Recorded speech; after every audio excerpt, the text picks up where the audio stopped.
नमस्कार। आज 21 नोव्हेंबर 2025 रोजी अंबड नगर परिषद सार्वत्रिक निवडणूक 2025च्या अनुषंगाने उमेदवारी मागे घेण्याचा आज शेवटचा दिवस होता।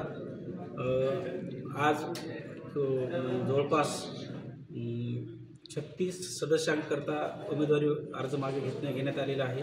त्याचबरोबर नगराध्यक्ष या पदाकरता आज रोजी 7 उमेदवारांनी आपलं नॉमिनेशन किंवा उमेदवारी आपल्या मागे घेतलेली आहे। सर्व 3 दिवसाचं आम्ही कंपायलेशन करून संध्याकाळी एकत्रित आकडा नगराध्यक्षासाठी आणि सदस्यासाठी आम्ही प्रभागनिहाय काम करून अंतिम जी काही आकडेवारी आहे ती आपल्याकडे पोहोचू। धन्यवाद।